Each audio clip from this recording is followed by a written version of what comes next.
Assalamualaikum warahmatullahi wabarakatuh. Alhamdulillahi rabbil alamin. Bihi nasta'in wa ala umurin dunya waddin wassalatu wassalamu ala asrafil anbiya'i wal mursalin wa ala alihi wa sahbihi ajmain, amma ba'du.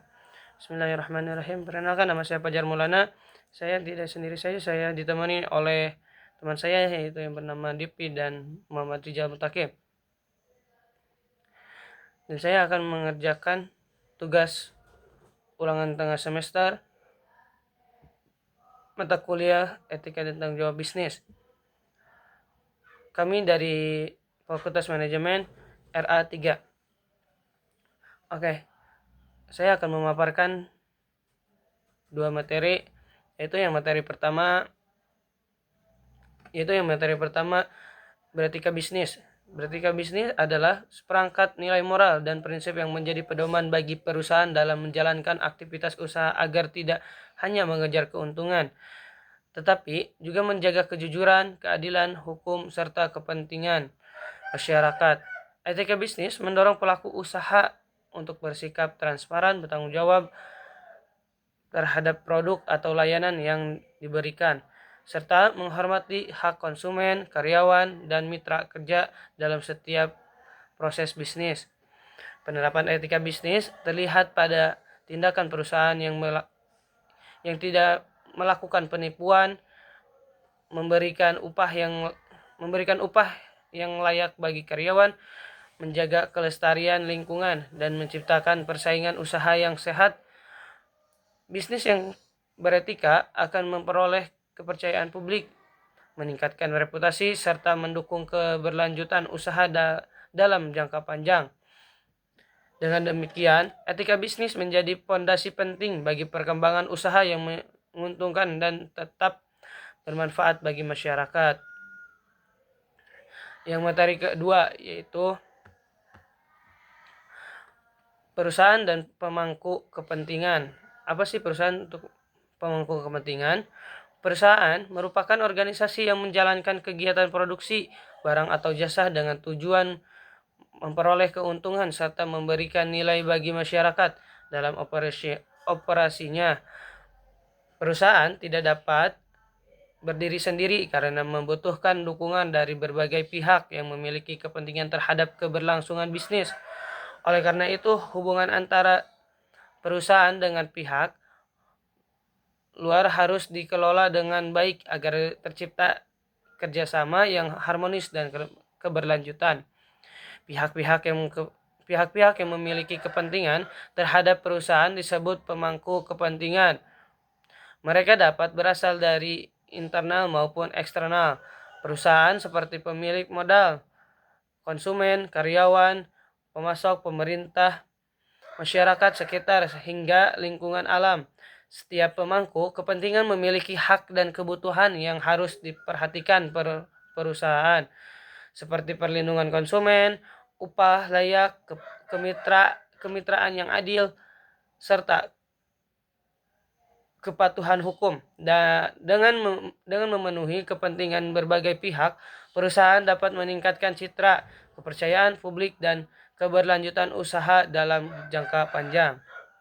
Oke, materi selanjutnya yaitu materi 3 dan 4 akan dipaparkan oleh rekan saya yaitu yang bernama Divi. Baik, terima kasih atas kesempatannya. Mari kita lanjutkan ke materi yang akan saya bahas, yaitu materi ketiga dan materi keempat. Materi ketiga, teori-teori etika dan relevansinya. Materi keempat, tanggung jawab sosial perusahaan dan audit kinerja sosial. Teori-teori etika merupakan dasar moral yang digunakan untuk menilai apakah suatu tindakan dalam bisnis dapat dikatakan benar atau salah. Beberapa teori etika yang sering diterapkan antara lain utilitarianisme, yang menilai tindakan berdasarkan manfaat terbesar bagi banyak orang. Lalu deontologi, yang menekankan kewajiban moral dan kepatuhan terhadap aturan. Etika kebajikan, yang berfokus pada karakter baik seperti kejujuran dan integritas. Serta teori hak dan keadilan, yang menjunjung hak asasi dan perlakuan adil bagi semua pihak. Teori-teori ini membantu pelaku usaha dalam mengambil keputusan yang tidak hanya menguntungkan, tetapi juga bermoral. Relevansi teori etika dalam bisnis terlihat ketika perusahaan menghadapi dilema, seperti bagaimana memperlakukan pekerja, menjaga kualitas produk, atau mengelola dampak lingkungan. Dengan memahami dan menerapkan teori etika, perusahaan dapat menjaga kepercayaan masyarakat, menciptakan persaingan usaha yang sehat, dan menghindari masalah hukum maupun kerugian reputasi. Artinya, teori etika bukan hanya konsep akademik, tetapi juga pedoman penting untuk berkelanjutan bisnis dalam jangka panjang. Lalu ada materi keempat, yaitu tanggung jawab sosial perusahaan dan audit kinerja sosial. Globalisasi membuat dunia bisnis menjadi lebih terbuka dan saling terhubung antar negara, sehingga perusahaan dapat memperluas pasar dan mendapatkan sumber daya dari berbagai belahan dunia. Namun, perkembangan ini juga menimbulkan tantangan dalam menjaga praktik bisnis yang adil, jujur, dan bertanggung jawab. Perusahaan dituntut untuk tidak hanya fokus pada keuntungan, tetapi juga mempertimbangkan dampaknya terhadap masyarakat global, seperti hak pekerja, keadilan perdagangan, dan kelestarian lingkungan.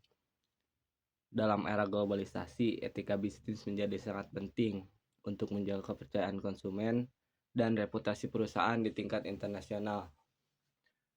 Standar etika harus diterapkan secara universal, misalnya menghindari eksploitasi tenaga kerja murah di negara lain, tidak melakukan korupsi, serta menghormati hukum dan budaya lokal. Dengan menerapkan etika bisnis secara konsisten, perusahaan dapat menciptakan persaingan yang sehat dan berkontribusi pada pembangunan global yang adil dan berkelanjutan. Oke, terima kasih. Mungkin cukup sekian materi yang bisa saya bahas. Materi selanjutnya akan saya serahkan kepada rekan saya, yaitu Rizal Mutakim.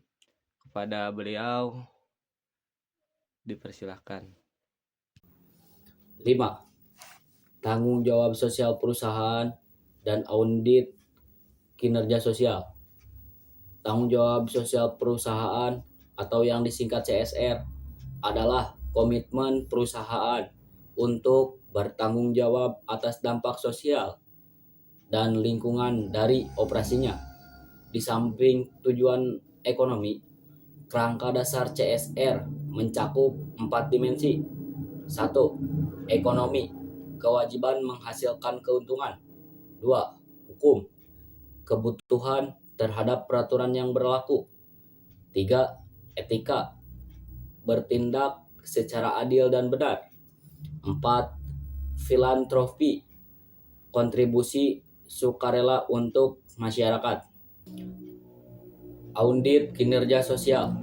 Audit kinerja sosial adalah proses evaluasi sistematis untuk mengukur dan melaporkan kinerja sosial perusahaan.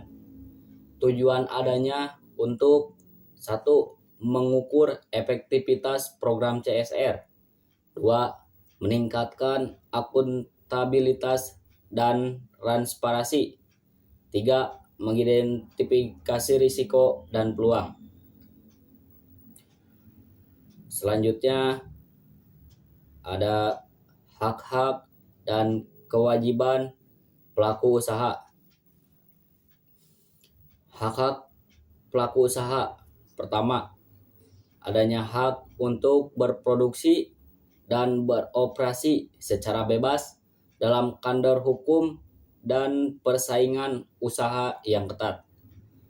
2. Hak memperoleh perlindungan hukum terhadap tingkatan yang merugikan seperti pencurian merek, penipuan, atau monopoli tidak sehat. Ketiga, hak mendapat keuntungan yang wajar atas hasil usaha yang dijalankan. 4. Hak atas informasi yang jelas dan benar mengenai kebijakan pemerintah pasar dan regulasi yang memengaruhi kegiatan usaha. 5. Hak atas kepastian berusaha, termasuk perlindungan dari praktik birokrasi yang menghambat. 6. Hak melakukan inovasi, promosi, dan ekspansi usaha sesuai ketentuan hukum. Dan terakhir, hak atas kerahasiaan dagang.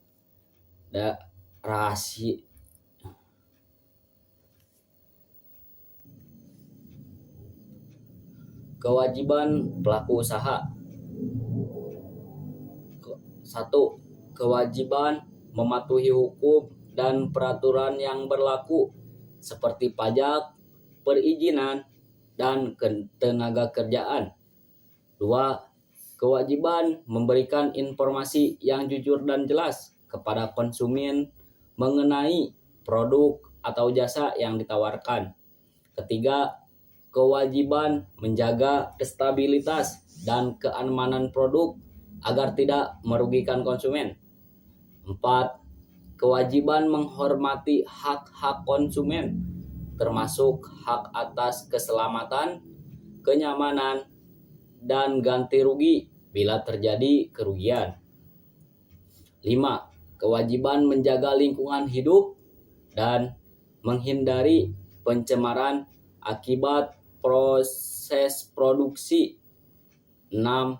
Kewajiban membayar pajak dan retribusi sebagai kontribusi terhadap pembangunan nasional. 7.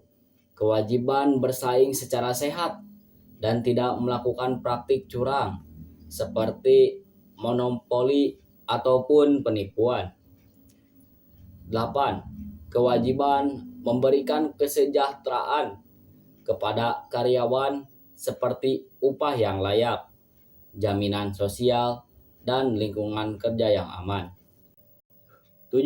Perlindungan terhadap konsumen adalah upaya untuk menjamin kepastian dan keadilan untuk melindungi konsumen dari kerugian dengan tujuan untuk meningkatkan kesadaran, kemampuan, dan kemandirian konsumen, serta menciptakan sistem yang efektif.